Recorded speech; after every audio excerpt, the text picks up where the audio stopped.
Welcome back to Female Fat Loss Hacks. So today we are going to be talking a little bit about lifestyle habits and really misconceptions that could be sabotaging your progress in fat loss. Okay, so I have two things, there we go. So I have two things written up here that are critical to sort of understand, because here's what we tend to do to ourselves when we're not being as effective as we think we should be. We oftentimes blame it on ourselves as if we are just lazy or that we just aren't good enough. Or don't have what it takes. I'm just going to move up here. And when we both know you most certainly do have what it takes, because those that follow and listen to me tend to be the sort of driven type A, fit addicted go-getters. And so the two questions to really ask yourself is, one, are you lazy? Or two, are you just exhausted? Because what psychology tells us, and the study of psychology and the psychology of change, is that oftentimes it's not laziness at all. It's really exhaustion of just overdoing things. And so what do I mean by that? Is that essentially what I mean is that there's an old way of saying that if you want something done, give it to a busy person. And what we now know in psychology research is that that is not true. The busier that somebody gets, the harder it gets for them to do anything else well. And that is because we as humans are not good multitaskers. Even though we try to think and believe that we really just are not, okay? We do better if we are focused on one thing only.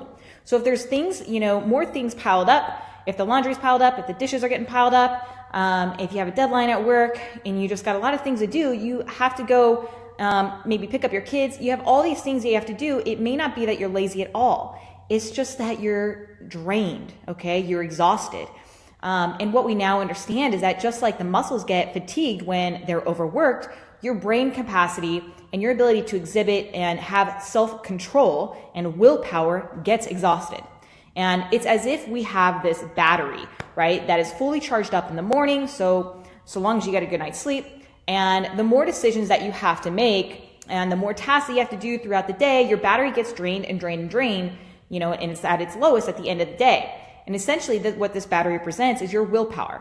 And so that's really interesting, because in other words, if you have a bunch of stuff going on during the day and you're stressed out and you're multitasking, you're doing a ton of things all at once, your mental capacity and your ability to say no to chips, to cookies, or motivation to go to the gym, or even just go for a walk, and have the mental capacity to do that may be just actually exhausted, okay? And this is something that happens with my clients all of the time. They just aren't aware that it's actually happening to them. And so sometimes it's really, it really just takes an outside perspective to tell you that you're doing a ton of shit, making decisions all of the time, and your willpower is getting drained because of it, okay? And even for the people who have really strong willpower, you just cannot win a battle against your own metabolism. Your metabolism sees all these little decisions that, as tension, and it starts to build up in your body, and it registers it as stress. Just a decision that it could be just new things that you're doing in your life. And what I say about stress is a body that is stressed is a body that doesn't burn fat, remember? And so that is a critical insight to understand, because then what you can begin to do is understand that, okay, well then I need to begin to pay attention to my lifestyle design. And that goes right into the next thing here, okay? Which is the question that we all really need to ask ourselves.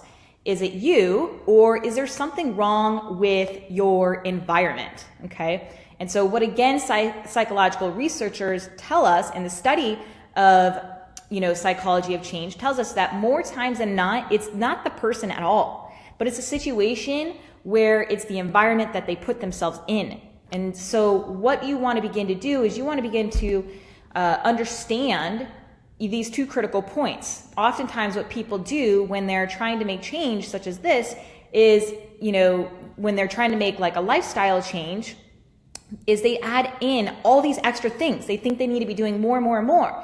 And they're already, they're just already doing a lot. And so they think they got to add more instead of subtract. And so these things just exhaust you more. And so what you want to do is you want to ask yourself, when you set out to change your life or your body in some way, are you simply just trying to add extra behaviors and things on top of an already huge pile of stuff that you're doing? Okay, because, here's one key insight for you to understand. Any change that you make in order for it to be successful needs to be an easy, or preferably easier than the thing that it replaces, which is why when I work with my clients My goal is to make their diet and lifestyle as similar to their current lifestyle as possible, so it's easy to execute, okay? And if it's not easier than their current style of living and eating, and that speaks right to this principle. It's not that you're lazy, it's that you're exhausted, okay? And in order to deal with this exhaustion, you need to begin to make your life more efficient, all right? And so in other words, it's not you, but oftentimes it's the way that you've designed your environment. And so you want to begin to do things differently, okay? You want to begin to look at how you can simplify your life and make it more efficient. And so the first tip here is, to understand that one of the most mentally draining things in aspects of changing is self-editing, right? Meaning that when you're trying to remember all the things that you have to do, I got to do this, I got to do that, I got to do this, I got to do that, and you have all this huge list, and it's just always on your mind. And so you want to get really good at managing and prioritizing your time. And this is something I'm huge on, which is routines. One thing I work with my clients and I is learning how to prioritize their day so it literally becomes automatic and takes the guesswork and decision making to a minimum. And it keeps you focused on the things that really need to get done versus stuff that is just consuming your focus and limited battery resources. So you want to find 3, 4, 5 critical things, maybe even just one, that you absolutely need to get done that day, and everything else is just extra stuff. So the next step here is doing one thing at a time. And what does that mean? So that essentially means that what most people will try to do is they're going to try to do a ton of things all at once. And I've already told you cannot multitask, and you can't do it well. And so what that means is when you set your day up, when you prioritize your day, you don't want to just be doing things all at the same time. You don't want to be washing the dishes while you're planning your workout, while you're thinking about what you got to do the next day. What you want to do is you want to wash the dishes first, then you want to think about planning your workout, then something else. And that's how things work. So doing one thing at a time. When you're working out, you're only focused on working out. And when you are fixing meals, you're only focused on fixing meals. When you're eating, you just eat, and so that way we can become effective at what we're doing. And if you're sitting there working away on your computer and you keep seeing emails pop up, or if you're working out and you keep checking your phone, you're just going to get constantly sidetracked and everything's just going to be not as good quality. And so we do this in our lives all the time, right? And what you want to do is set aside time to be able to focus. And it's so critical to have one day really out of the week, like a Sunday where you're setting aside time to prep food for the week and maybe figure out what you're doing schedule-wise and plan that out, okay? And so the third thing is actually shaping your environment. So what I was just saying about before, about taking a day like Sunday to do things like plan your week or fix your meal, that sort of thing, or get your clothes out, for the next morning. You want to do that ahead of time. Just like I was saying before about prioritizing. So maybe you prioritize first thing in the morning is, when you go work out, because that's a critical choice point for you, rather than waiting until 5 o'clock when distractions are more likely to pile up. And same with walks. Maybe you do your walk in the morning. And if you prioritize it in the morning, that's better, because let's think about it. The whole thing that we talked about where, any change you make should be as easier than the change it replaces. And so how about we shape the environment so that you get yourself maybe some gym equipment in the morning, or a treadmill, and you put it in your basement or your house. And so you don't even have to, get in the car or, go outside to go to a gym or something like that. You can do that stuff at home. So these are all things that, all too often we don't spend enough time planning or thinking about or talking about, but you do want to be thinking about shaping your environment so that it sets you up for success. You want to be thinking about, what are my priorities, right? I want to do one thing each day and have its own specific time period for when you wish to accomplish it. And make sure that you shape your environment with all these different types of behaviors, having the right foods in your house, maybe having a vision board.